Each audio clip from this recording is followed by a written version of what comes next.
Ang walang kapantay na martial god, unang yugto. Kabanata 1886, paano lumakad sa landas? Aoshu, bawal ba ang Pathfinder pick? Tanong ni Linfeng kay Aoshu.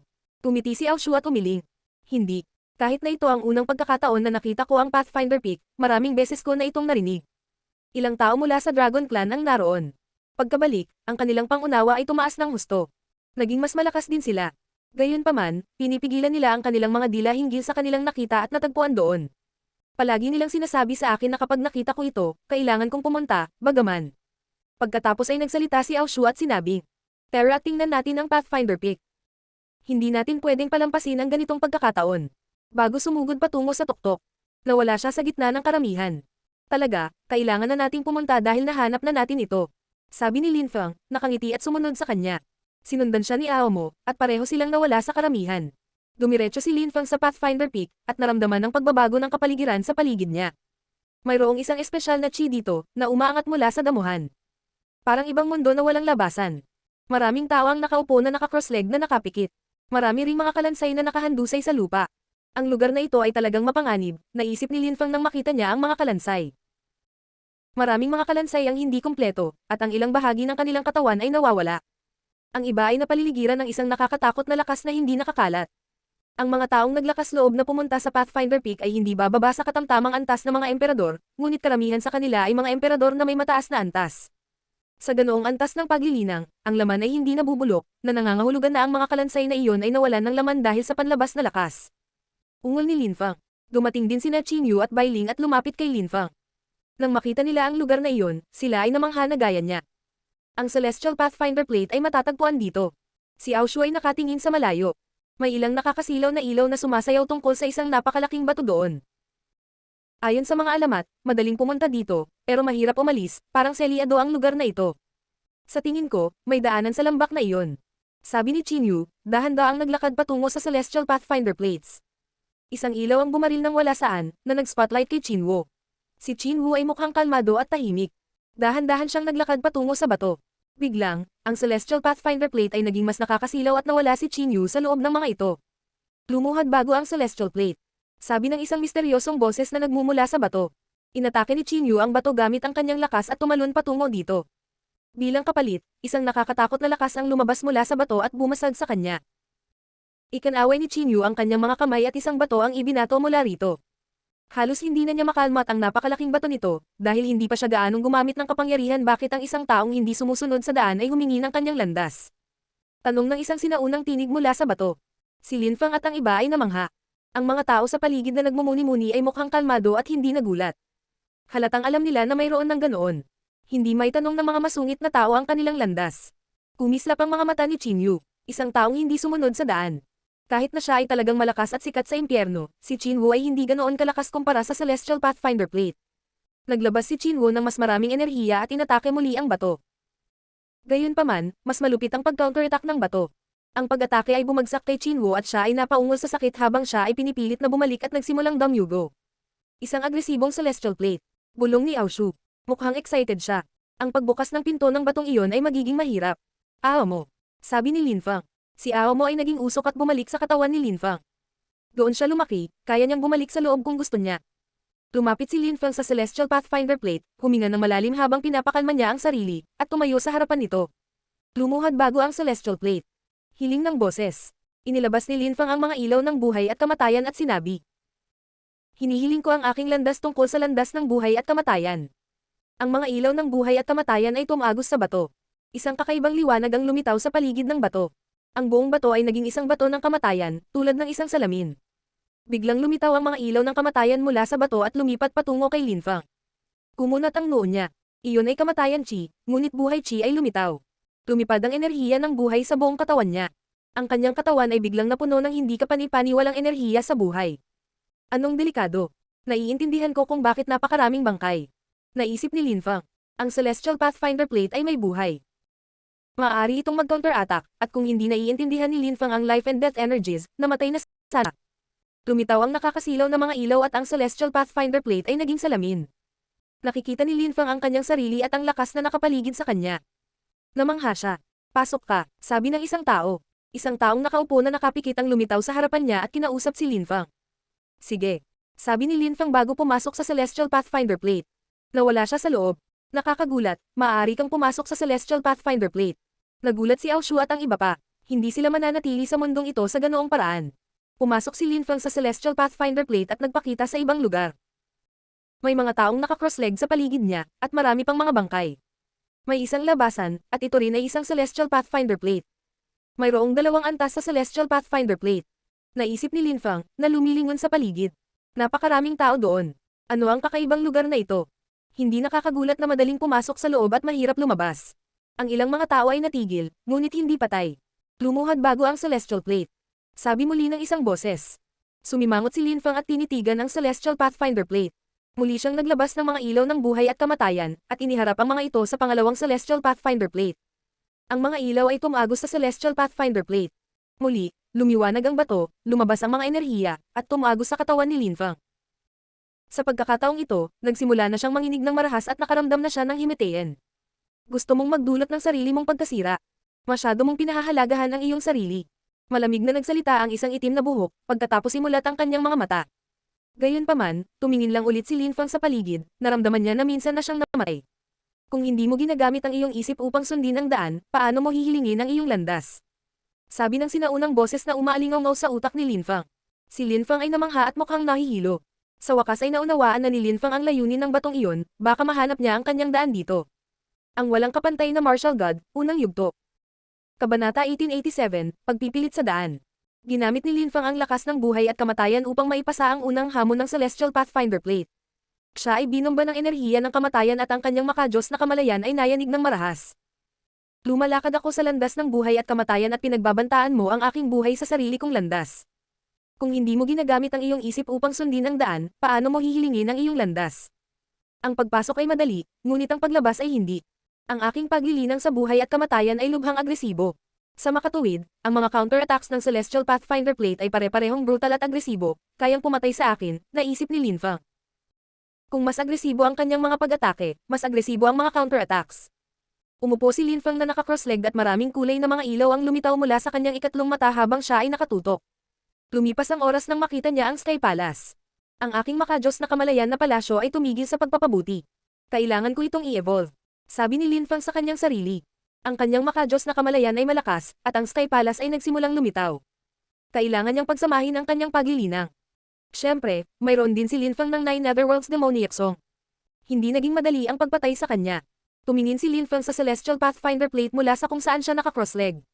Lumapit kay Lin Fang ang itim na buhok na cultivator at malamig na sinabi. Hindi ka pinapayagang pumunta muli sa Celestial Pathfinder Plate bago ako umalis. Kumunat ang noo ni Lin Fang. Muli siyang tumingin sa Celestial Pathfinder Plate at naglabas ng mga ilaw ng buhay at kamatayan dito. Nagsimulang kumupas ang Celestial Pathfinder Plate. Pagkatapos, isang napakalaking alon ng death energy ang gamulong at bumagsak kay Lin Fang, ang kanyang kaluluwa ay nanginginig ng husto. Ang bilog ng buhay. Naghanda na si Lin Fang at inilabas ang kanyang lakas sa buhay.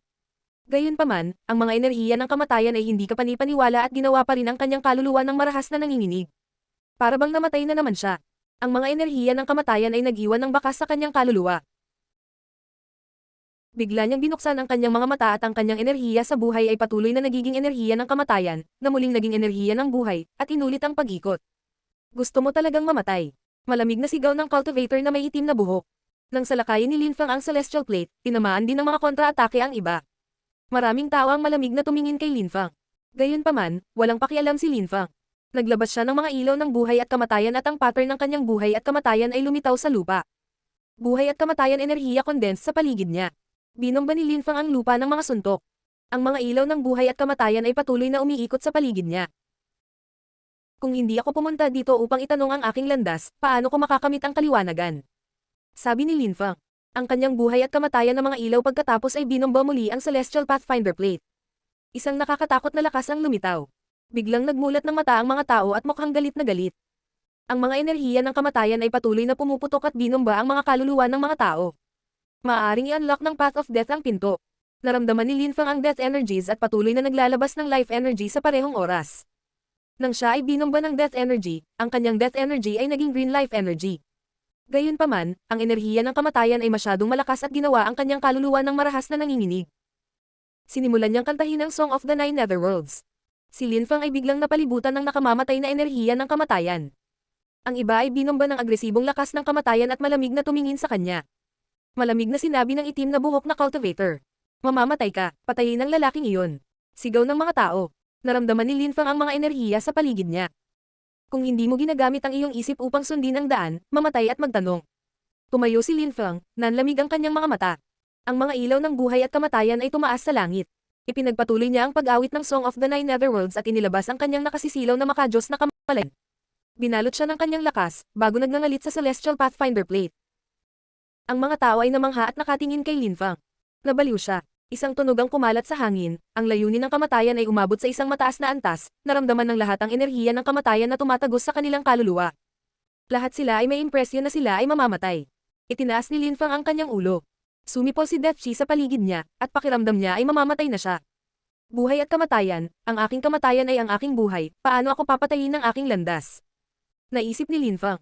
Bigla, napuno siya ng walang katapusang dami ng enerhiya sa buhay. Siya ay patay at buhay sa parehong oras. Napuno ng matatalim na ilaw hangin. Ang pattern ng buhay at kamatayan ni Linfang ay patuloy na umiikot, at sa sandaling iyon, ang kanyang enerhiya sa buhay ay ganap na naging enerhiya ng kamatayan. Ang pattern ng buhay at kamatayan ay napuno ng Death Chi na tumaas sa kalangitan. Matapang ang lalaking ito. Naisip ng nagtatakang lalaking mang buhok.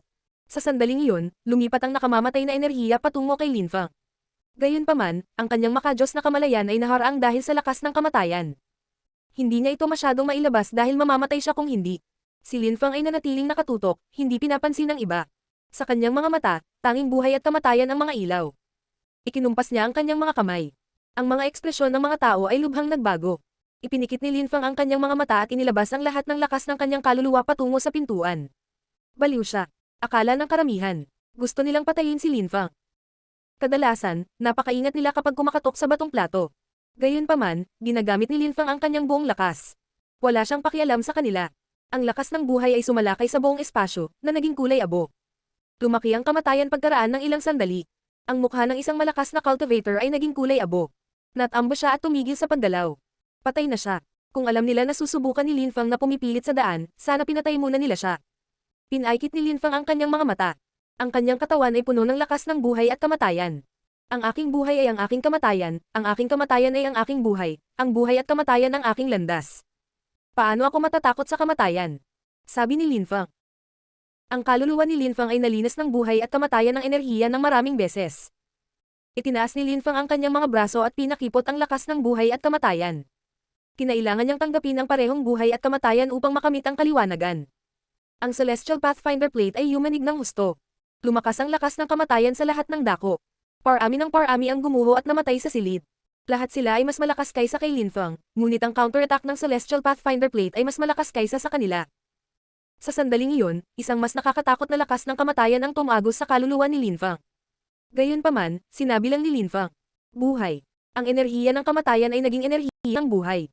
Si Linfang ay naging halo ng mga ilaw ng buhay at kamatayan.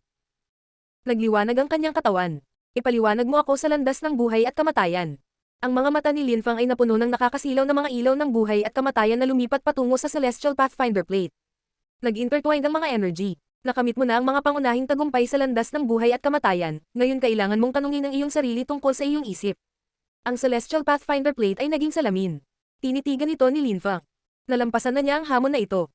Tumingon si Linfang, may mga bangkay sa lahat ng dako, ngunit may mga taong nabubuhay pa. Hindi sila napatay ng death energy. Gayunpaman, hindi sila tumingin kay Linfang ng galit. Isang tao lang ang sumulyap kay Linfang. Huwag mong hayaang salakayin ng takot ang iyong puso. Ang tanging landas ay ang landas ng kaliwanagan.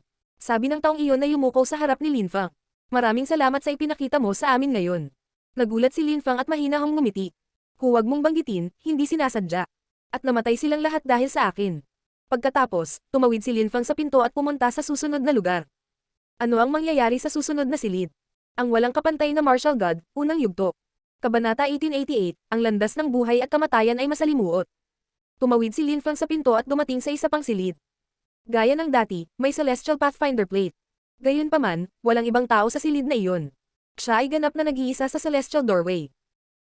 Lumakad si Linfang papunta sa Celestial Pathfinder Plate at naupo nang naka-cross-legged sa harap nito. Nakapalibot sa kanya ang mga kakaibang ilaw. Isang boses ang lumabas mula sa Celestial Pathfinder Plate. Gamitin ang iyong puso para kumatok sa pinto at tanungin ang iyong landas. Si Linfang ay mukhang kalmado nang lumitaw ang matalim na ilaw mula sa kanyang mga mata. Sila ay naging mga ilaw ng buhay at kamatayan at tumagos sa Celestial Pathfinder Plate. Gayunpaman, hindi nag-react ang Celestial Pathfinder Plate. Gamitin ang iyong puso upang kumatok sa pinto at tanungin ang iyong landas. Paulit-ulit na tinig. Kumunat ang noo ni Linfang. Anong puso? Si Linfang ay nakaupo doon at mukhang nag-iisip. Sa landas ng paglilinang, kailangan mong gawin ang mga bagay ng buong puso. Noon, sinimulan niyang pag-aralan ang landas ng buhay at kamatayan. Kinailangan niyang gawin ito ng buong puso, hindi sapat ang pagnanais na gawin ito. Ang puso ang pinakamahalagang bagay. Ipinikit ni Linfang ang kanyang mga mata at nagsimulang magnilay at mag-isip tungkol sa landas ng buhay at kamatayan. Sa kanyang isip, lumitaw ang mga selyo ng buhay at kamatayan at lumipat sa Celestial Pathfinder Plate.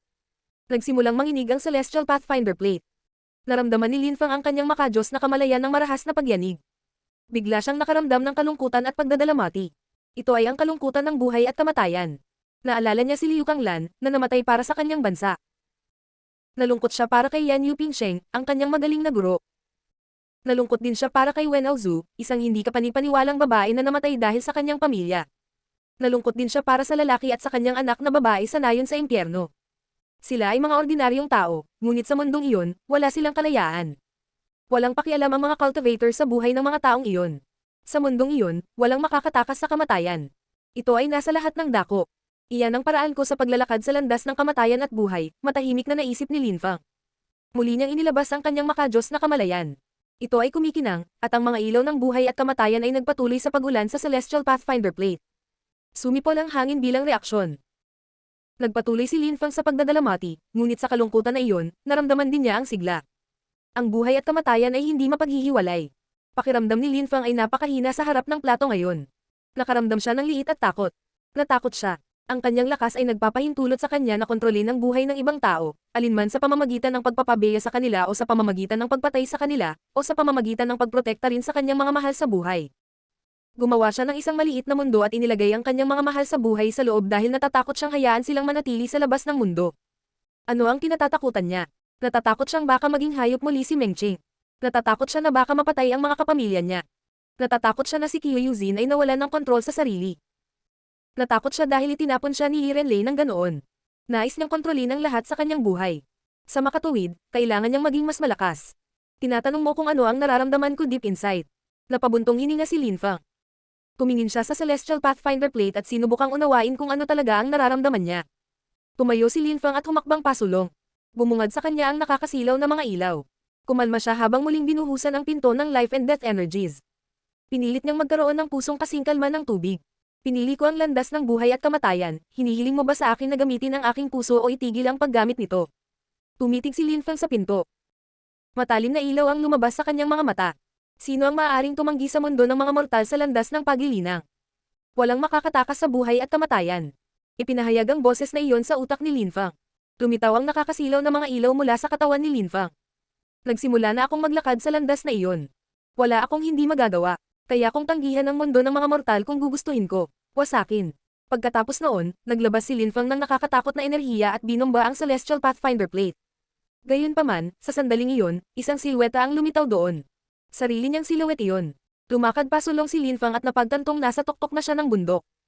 Nararamdaman niya ang simoy ng hangin sa kanyang katawan. Ang kanyang damit ay lumilipad sa hangin.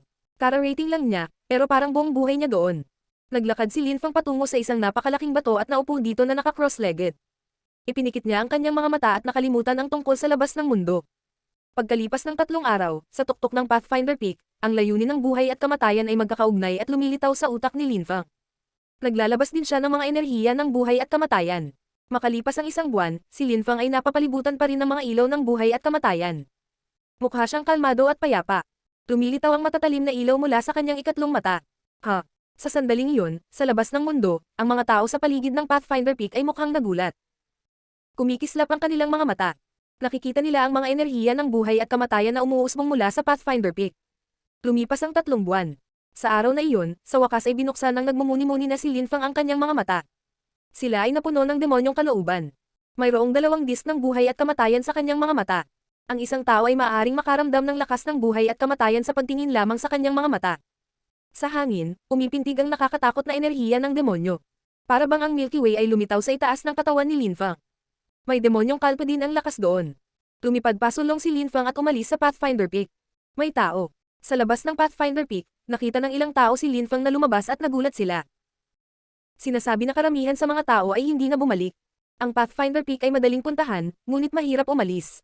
Ang Milky Way ay nanginginig, anong uri ng lakas iyon? Ilang tao ang lumabas sa Milky Way at lumipat patungo kay Linfang, gusto nilang magtanong sa kanya tungkol sa Pathfinder Peak. Ano ang nakita mo sa Pathfinder Peak? Tanong ng isang tao. Pinalibutan ng mga tao si Linfang at tinitigan siya. Ang mga taong hindi pa nakakapunta roon ay curious. Maaari kang humingi ng gabay tungkol sa iyong paglilinang, malinaw naman. Sagot ni Linfang. Ang taong iyon ay malamig at walang galang. Ang Milky Way ay patuloy na nanginginig. Ang ilang mga tunog ay kumalat sa tahan. Para bang nasira ang Milky Way. May kakaibang nangyayari. May nagtanong. Ano ang nakita mo doon? Sinulyapan sila ni Linfang sa malamig na paraan. Ang kanyang mga mata ay naglalaman ng layunin ng buhay at kamatayan. Kung wala kang lakas ng loob na pumunta doon, bakit mo ako tinatanong? Sabi ni Linfang. Malamig na sumigaw ang taong iyon, gusto mong mamatay. Habang umaatake siya, ang mga mata ni Linfang ay puno ng lakas ng buhay at kamatayan. Biglang may lumabas na liwanag sa mata niya at dumiretso sa mata ng taong iyon. Sa counter, isang dambuhalang kamay ang lumitaw at lumipat patungo kay Linfang. Kumaway si Linfang at naglabas ng life and death sword energies. Naramdaman ng lalaki na sisabog na ang kanyang kaluluwa. Ang mga enerhiya ng Death Sword ay tumagos sa kanyang ulo. Isang nakakakilabot na tili ang ibinigay niya nang maging kulay abo ang mukha niya, mukha siyang patay. Mamatay. Sabi ni Linfang. Ang lakas ng espada ay patuloy na tumatagos sa kanyang utak. Pagkatapos, dahan-dahang bumagsak ang kanyang katawan mula sa langit at pababa sa Yellow Springs. Malamig na tiningnan ni Linfang ang iba at sinabing, kung hindi ka maglakas loob na pumunta doon, bakit mo ako tinatanong? Ang lakas ng Demon Kalpa ay pumipintig, para bang nasira ang Milky Way. Nagulat si Linfang sa naramdaman. Lilinisin ako ng lakas ng Deva Mara Kalpa, gaano sila kalakas dahil medium level na Emperor ako. Ang mga mata ni Linfang ay tila malamig sa yelo. Ang mga tao sa paligid ay mas lumayo sa kanya. Gumagundong ang mga kulog. Ang lakas ng Kalpa ay nahulog mula sa langit at pinaulanan ang katawan ni Linfang ng galit na galit sa unang alon nito. Ang kanyang mga damit ay ganap na nawala, at ang kanyang silweta ay naging malabo din. Damaloy ang lakas ng Demon Kalpa sa buong katawan niya. Nakakakilabot. Ang lakas ng Kalpa ay mas nakakatakot kaysa noong nagkaroon ako ng lakas ng isang mababang antas na emperador. Kung ang aking pisikal na katawan ay walang lakas ng isang katamtamang antas na emperador, ang aking laman ay durog na sana. Malungkot na naisip ni Linfang. Nang linisin ng lakas ng Kalpa ang kanyang katawan sa pang-anim na beses, nagsimula siyang dumudugo habang may mga sugat na lumitaw sa kanyang katawan. Gayunpaman, nang sa wakas ay natapos na ang paghuhugas ng demonyong Kalpa na ito, ang katawan ni Linfang ay may kantab at walang sira. Naka-recover siya sa isang kisap mata, na para bang ipinanganak siyang muli. Nang ang ikapitong alon ng lakas ng Kalpa ay hamampas sa kanya, naramdaman ni Linfang na itataboy na ang kanyang kaluluwa sa kanyang katawan. Napaluhod siya at namutla ang mukha. Buhay. Biglang damaloy ang lakas ng buhay sa katawan ni Linfang. Inangat niya ang ulo niya at tumangala sa langit. Ang lakas ng Kalpa ay patuloy na bumababa. Tulad ng nakaraang panahon, ang mga huling alon ng lakas ng Kalpa ay ang pinakamalakas. Ang walang kapantay na martial god, unang yugto. Kabanata 1889, Making the Skies Furious Again. Gayunpaman, hindi mukhang naghihirap si Linfang, mukhang nasa sabik siya. Muli siyang tumayo, parang isang makapangyarihang bundok. Siya ay lumalaban sa langit. Gotcha. Nang ang ikawalong alon ng lakas ng Kalpa ay binomba ang kanyang katawan, ang kanyang mga kalamnan ay nanginginig ng husto, at muli siyang duguan. Ang kanyang kaluluwa ay patuloy na nanginginig ng marahas. Ang lakas ng Kalpa ay parang milyon-milyong ahas sa loob ng kanyang mga kalamnan. Nagtatakang nakatingin sa kanya ang tihan. Nakapagtataka, isang medium-level na Hell Emperor ang nililinas ng lakas ng Deva Mara Kalpa, at nagsimulang masira ang Milky Way. Iyon ay isang hindi kapanipaniwalang kasanayan. Nang lumitaw sa kalangitan ang huling alon ng lakas ng Deva Mara Kalpa, napapalibutan pa rin siya ng makapangyarihang mga ilaw ng buhay at kamatayan. Patuloy ang pagkulog, at ang Milky Way ay naging isang madilim na ulap ng demonyo. Pakiramdam ng mga tao ay nasusuka sila sa paligid niya. Sa wakas, marahas na inatake ng ikasyam na alon ang kanyang katawan, tulad ng 1,000,000 ahas na sinusubukang pumasok sa kanyang balat. Sira. Malamig na sabi ni Linfang. Ang kahulugan ng kamatayan ay tumaas sa langit. Pinutol ng mga ilaw ng espada ang lahat at sinalungat ang alon ng lakas ng Kalpa. Parang gumuho ang lahat sa paligid niya. Buhay. Naglabas si Linfang ng mga enerhiya sa buhay. Ang makapangyarihang Deva Mara Kalpa na lakas ay patuloy na nagpapasigla sa kanyang katawan. May impresyon siyang mamamatay na siya. Tumalsik ang dugo sa kanyang bibig. Dahan-daang umupo si Linfang at pinakawalan ng mas maraming buhay na chi para palibutan ang bawat sulok ng kanyang katawan. Nasaktan ba siya? Naisip ng karamihan, na nakatingin kay Linfang. Ang ulap ng demonyo ay dahan-daang kumalat. Gayunpaman, ang nakakatakot na lakas ay patuloy pa rin sa pagdiin. Kailangang masugatan siya. Sa sandaling iyon, kumikislap ang mga silhouette ng ilang tao. Ang husay ni Lin Feng ay hindi kapanipaniwala, malamang na mayroon siyang ilang hindi kapanipaniwalang sinaunang kasulatan. Isa akong demon cultivator, nakalusot ako sa Huangqi layer gamit ang aking pisikal na katawan. Kung mayroon ako ng kanyang kakayahan, ako ay magiging lubhang makapangyarihan. Naisip ng isang demonyong emperador na nakatitig kay Lin Feng. Lumitaw ang mga ilaw ng demonyo, mata ko niyang tiningnan si Lin Feng gamit ang kanyang itim na mga mata. Ang mga silweta ay kumikislap. Isang grupo ng malalakas na cultivator ang nakapalibot kay Lin Feng at malamig na tumingin sa kanya. Bigyan mo ako ng iyong kakayahan at tutulungan kitang alisin ang mga taong ito. Malamig na sabi ng isang tao. Ang kanyang mahabang itim na buhok ay mukhang matalas na parang talam, tulad ng isang nakakatakot na sinaunang demonyo. Patayin mo siya, yun lang, malamig na sabi ng isang tao. Maraming tao ang malamig na tumingin sa demonyong emperador na iyon. Binuksan ni Lin Feng ang kanyang mga mata at malamig na tumingin sa mga tao sa paligid niya. Kung gusto mo ang aking kakayahan, halika at kunin ito. Ang mga mata ay kumikinang sa kasakiman. Galit na sumigaw ang isa sa kanila at naglabas ng lakas ng kamatayan para palibutan si Lin Feng, na nakaupo pa rin. Mukha siyang hindi mapakali. Sinipsip niya ang mga enerhiya ng kamatayan at lumitaw ang isang pattern ng buhay at kamatayan. Ikinaway niya ang kanyang mga kamay, at lumitaw ang mga ilaw ng buhay at kamatayan. Kumikislap ang isa sa mga tao para umatake, yumanig ng malakas ang lupa at langit. Parang walang katapusang mabangis na hayop ang pinakawalan para salakayin siya. Si Lin Feng ay sumulong. Lumiwanag ang mga ilaw, lumitaw ang isang purple tank at sumabog ang mga pagsabog sa paligid niya. Itinaas ng cultivator na iyon ang kanyang mga kamay at lumitaw ang isang makapangyarihang earth spear, na naglalaman din ng nakamamatay na walang laman na space cosmic energies. Mamatay. Malamig na sigaw ng cultivator na iyon. Ang kanyang sibat ay bumaril kay Lin Feng. Pagsira ng ilusyon. Sagot ni Lin Feng, itinapon ang pattern ng kanyang buhay at kamatayan. Ang pattern ng buhay at kamatayan ay nagsimulang umikot habang ang isang ilusyon ay dumaan sa lugar. Lumiwanag si Lin Feng ng mas maraming marka ang lumitaw, at isang mahusay na deployment spell ang naganap. Naglalaman ito ng nakakatakot na lakas. Bukod pa rito, patuloy na lumaganap ang golden deployment spell. Kung hindi mo ako papatayin, ginagarantiyahan kita, hindi ka mabubuhay. Sabi ni Lin Feng, malamig na ngumiti. Hindi siya tumigil sa paggalaw, nananatili sa paggalaw. Ang deployment spell ay naging isang mapanganib na ilusyon. Malamig na napaungol ang cultivator na kausap lang. Gumalaw siya sa isang malabong bilis. Sa harap niya, 8 sibat ang lumitaw at bumaril kay Lin Feng. Ikinumpas ni Lin Feng ang kanyang mga kamay, at ang pattern ng buhay at kamatayan ay lumiwanag ng maliwanag, nabangga sa mga sibat. Kasabay nito, lumabas sa kanyang mga mata ang death intent. Mamatay. Galit na sigaw ni Lin Feng. Bigla siyang nawala, lumitaw ang isang walang laman na espada at tumagos sa ulo ng kanyang kalaban na may layuning mamatay. Matapos maitatak ang utak ni Lin Feng, nagawa niyang tatakan ang kanyang Nihility Sword Scriptures ng lakas ng kamatayan. Ang kanyang Nihility Sword attacks ay mas malakas na ngayon. Sa makatuwid, bago pa manalinas si Lin Feng ng lakas ng Deva Marakalpa, nakapatay na siya ng isang tulad nito. Galit na galit pa rin ang sigaw ng taong iyon. Milyon-milyong sibat ang muling lumitaw at bumangga sa espada ni Lin Feng. Gayunpaman, sa sandaling iyon, lumapag si Lin Feng sa kanyang harapan at isa pang life and death stamp ang lumitaw at bumagsak sa kanyang katawan. Mamatay. Sigaw ni Lin Feng. Ang kanyang mga mata ay puno ng lakas ng kamatayan. Ang kaluluwa ng kaaway ni Lin Feng ay nanginginig ng husto. Itinaas ni Lin Feng ang kanyang kamao at nagkaroon ng pagsabog.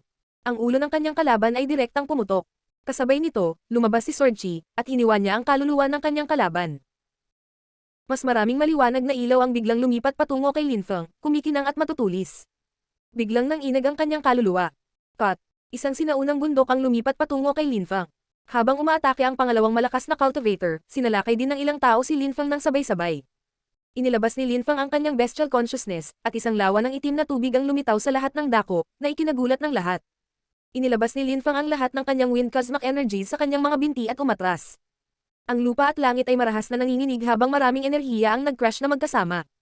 Bumaba si Lin Feng sa kanyang deployment spell.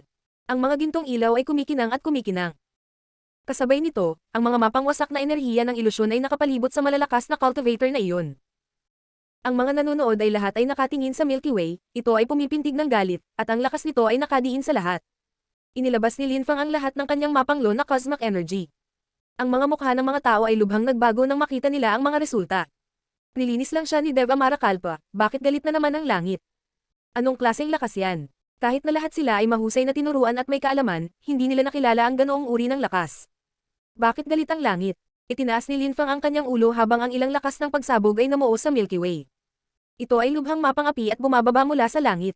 Halika. Malamig na sabi ni Lin Feng. Galit na galit ang langit. Sumabog ang mga pagsabog. Ang deployment spell ni Linfang ay patuloy na umaalon. Lumitaw ang ilang split sa deployment spell, at pinaluhod si Linfang, dumudugo siya ng husto. Gayunpaman, siya ay mukhang hindi masisira. Muli siyang tumayo at sinabing, "Sira." Ang pisikal na katawan ni Linfang ay inatake. Ang malalakas na cultivator ay natigil pa rin sa deployment spell, at ang kanyang mukha ay nakamamatay na mapatla habang nakatitig sa mga enerhiya sa kalangitan. Pagkatapos, binomba siya ng pangalawang alon ng lakas. Hindi. Sigaw ng isang tao. Gayunpaman, muling sumabog ang mga pagsabog at dagandong, at si Linfang ay napaluhod muli. Noong inatake siya ng kalangitan, ginamit niya ang Celestial Evolution chessboard para protektahan ang sarili. Ngayon, tiniis na lang niya ang mga pag-atake gamit ang kanyang pisikal na lakas. Phew! Huminga ng malalim si Linfang. Ang kanyang pisikal na katawan ay sinisira ng lakas na iyon, ngunit patuloy siyang gumali. Malamig niyang sinulyapan ng karamihan. Ang mga taong iyon ay mga high-level na emperor, ngunit ang kanilang pisikal na lakas ay hindi maihahambing sa kay Linfang. Anong uri ng pisikal na lakas iyon? Paano niya inaakit ang puot ng langit? Naisip ng cultivator ng demonyo na matalinong umatras. Ang ikatlong alon ng mga enerhiya ay bumagsak kay Linfang. Kagagaling lang niya at ngayon ay paulit-ulit na naman siyang inaatake. Muli siyang napaluhod, at sa wakas ay napaupo na lang muli sa ilusyon at pumikit. Ang nakakatakot na enerhiya sa buhay ay lumitaw sa kanyang paligid. Sa wakas ay nagkalat ang chi. Ang mga tagamasid ay hindi na nang ahas na salakayin si Linfang. Kahit na siya ay isang medium-level na Hell Emperor, talagang nakakatakot siya. Determinado ang Demon Cultivator na malaman kung ano ang sikreto ni Linfang. Ang walang kapantay na martial god, unang yugto. Kabanata 1890, Sinaunang Demon Clan. Naka-crossleg si Linfang at hindi pinansin ang mga tao sa paligid niya. Nakapikit ang kanyang mga mata. Ang kanyang mga buto at laman ay nagbubuga ng mga kaluskos at mga ingay. Patuloy na binomba siya ng Dev Amara Kalpa at mga desolated na enerhiya. Kung hindi siya naging malakas, namatay na siya. Nakapagtataka, walang nang ahas na pumunta at gambalin siya muli. Ang Demon Cultivator sa di kalayuan ay gumawa ng ilang mga handsil at isang itim na imprint ang lumitaw, tumakbo patungo kay Linfang. Ang itim na imprint ay tumatak sa katawan ni Linfang. Mukhang walang nangyari, ngunit nanlamig ang mga mata ni Linfang. Nagsimulang damaloy ang lakas sa loob ng kanyang katawan at hinabol ang imprint. Gayunpaman, napagtanto ni Linfang na hindi niya ito masisira, parang wala lang ito. Iyon ay isang espesyal na imprint mula sa aking angkan, ang Ancient Demon Clan. Isa itong ilusyon. Hindi mo ito masisira, sabi ng isang boses. Tumingon si Linfang at tumingin sa napakalaking Demon Cultivator. Biglang tinamaan ng chi ang lalaki. Sumimangot ang Demon Cultivator at naglabas ng lakas ng demonyo. Lumitaw ang mga sinaunang demonyo sa hangin at kumalat ang mga tunog ng kaluskos sa hangin. Ang iyong Nihility Sword ay may death stamp. Sabi ng dambuhalang Demon Cultivator bago idinagdag. Ibigay mo sa akin ang iyong mga kakayahan. Nagtakda ako ng ilang mga imprint ng Ancient Demon Clan sa lahat ng dako sa Milky Way battlefield, hindi ka makakaligtas. Ang mga tao ng sinaunang Demon Clan. Nakatitig ang mga tao sa dambuhalang Demon Cultivator at nakasimangot. Napakalakas ng Ancient Demon Clan. Walang nakakaalam kung nasaan ang kanilang punong tanggapan, ngunit mayroon silang paksayon sa larangan ng digmaang Milky Way. Nasa Milky Way battlefield sila sa lahat ng oras. Ang Ancient Demon Clan ay may mga espesyal na kapangyarihan. Sila ay napakalakas, makapangyarihan, at agresibo. Ang mga tao ay hindi naglakas loob na saktan sila. Ang sinaunang Demon Clan. Umikot ang mga enerhiya ng buhay at kamatayan sa mga mata ni Linfang. Bigla siyang tumalon at tumakbo patungo sa dambuhalang Demon Cultivator. Lumitaw ang mga death imprint pati na rin ang lakas ng Nihility Sword. Mamatay. Galit na sigaw ni Linfang. Ang kanyang napakalaking pattern ng buhay at kamatayan ay umulan. Nang inag ang kaluluwa ng dambuhalang Demon Cultivator. Isa pang anino ng demonyo ang lumitaw at bumangga sa death sword ni Linfang. Kasabay nito, itinaas niya ang kanyang mga kamao, at isang dambuhalang kamay ng demonyo ang nagpawi sa kalangitan. Kulog na basag sa hangin. Gaano kalakas? Naisip ni Linfang. Bigla siyang bumangon sa hangin. Isang nakakatakot na layunin ng espada ang nagsimulang umikot sa paligid niya. Siya condensed cosmic energy sa kanyang kamao at sumuntok. Nagsindi ang mga ilaw sa paligid niya. Naramdaman ni Linfang ang pagkaluskos ng kanyang mga buto at umatras. Hindi rin nag-e-enjoy ang dambuhalang Demon Cultivator dahil malakas ang sword energies ni Linfang. Kailangan niyang protektahan sarili niya. Siya ay naging isang medium-level na emperador sa maikling panahon, ang kanyang paglilinang ay hindi ganoon katatag. Gayunpaman, kaya niyang labanan ang aking Ancient Demon Fist imprint. Ang kanyang pisikal na katawan ay hindi kapani-paniwala, ibig sabihin ay makapangyarihan ang kanyang mahiwagang kakayahan. Naisip ng dambuhalang demonyong cultivator. Mas gusto niya ang kakayahan ni Linfang ngayon. Tinitigan niya si Linfang at sinabi, "Medyo malakas ka, ngunit masyadong mababa ang antas ng iyong cultivation. Ibigay mo sa akin ang iyong mga kasanayan at diskarte, at hindi kita papatayin." Emph. Tumuso si Linfang, at nag-flash forward, ang mga enerhiyang pumipintig sa paligid niya. Hindi niya pinansin ang dambuhalang Demon Cultivator. Hindi niya alam kung ano ang Ancient Demon Clan, ngunit napakalakas na. Ang pisikal na katawan ni Lin Fang ay hindi kapani-paniwala, nakalusot pa siya sa Huangqi Layer salamat sa kanyang pisikal na katawan. Gayunpaman, ang pisikal na lakas ng dambuhalang Demon Cultivator na iyon ay hindi rin kapani-paniwala, at mayroon siyang lakas ng tuktok ng Huangqi Layer. Hindi niya ito kayang talunin sa pamamagitan ng mga pag-atake ng Death Sword. Wala siyang kalamangan sa labanang ito. Sa tingin mo makakatakas ka, malamig na sabi ng dambuhalang Demon Cultivator, at hinabol si Lin Fang. Ang kanilang labanan ay nakakuha ng atensyon ng mga tao sa Milky Way battlefield. Isang nakakatakot na gintong sibat ang bumaril kay Lin Fang. Ang gintong sibat na iyon ay naglalaman ng nakatatak na mga ilaw ng apoy. Isang bahaghari ng enerhiya ang lumitaw sa kalangitan at hinampas si Lin Fang. Hinabol ng dambuhalang Demon Cultivator si Lin Fang at mabilis na tumaas ang kanyang lakas. Isang napakalaking kamay ang lumitaw at mas mabilis na lumipat patungo kay Lin Fang. Ang mga mata ni Lin Fang ay puno ng apoy ng galit. Mas bumilis pa ang paggalaw ng sibat. Gusto ng kanyang kaaway na saksakin si Lin Fang kahit na ano. Sa sandaling iyon, nadapa si Lin Fang at ang gintong sibat ay tumusok sa kanyang dibdib. Gayunpaman, hindi siya nito pinatay. Marahan lang itong tumusok sa kanyang katawan. Natigilan ang umaatake. Hindi niya akalain na mabibigo si Lin Fang na umiwas. Bigla siyang natakot. Ngunit huli na ang lahat, pareho silang mabilis. Ang kanyang sibat ay hindi nakapatay kay Lin Fang. Itinaas ni Lin Fang ang kanyang kamao at bumagsak ang isang kamao sa bungo ng lalaki. Kumalabog ang ulo niya sa suntok. Hinawakan siya ni Lin Fang at itinapon. Ang mga gintong enerhiya ay nasa katawan pa rin ni Lin Fang. Nagigting ang mga buhok ng mga tao nang makita nila ang malamig na tingin ni Lin Fang. Nagsimulang damaloy ang enerhiya ng buhay sa kanyang katawan. Hinugot niya ang sibat mula sa kanyang sarili at inihagis sa kanyang likuran.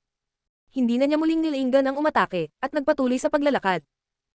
May ilang kakaibang marka ang lumitaw sa likuran niya habang hawak niya ang bakanteng espasyo at wind cosmic energies. Hinawakan ng dambuhalang Demon Cultivator ang kanyang gintong sibat at muling hinabol si Lin Fang. Maraming tao ang nakabantay sa kanila. Nagulat sila, ngunit hindi nila sinubukang atakihin sila. Masyadong malakas ang 2 taong ito. Kakaibang agility technique, gumagamit din siya ng empty space strength. Naisip ng dambuhalang Demon Cultivator. Galit na galit siya, parang hindi niya maabutan si Lin Fang. Sa sandaling iyon, isang anteng-anteng ang lumitaw sa kanyang kamay. Inilagay niya ang kanyang makajos na kamalayan dito at hindi tumigil sa paghabol. Matagal na lumipad si Lin Fang. Biglang yumanig ang kapaligiran sa kanyang harapan nang dumami ang mga tao, hindi kapani-paniwala ang kanilang lakas.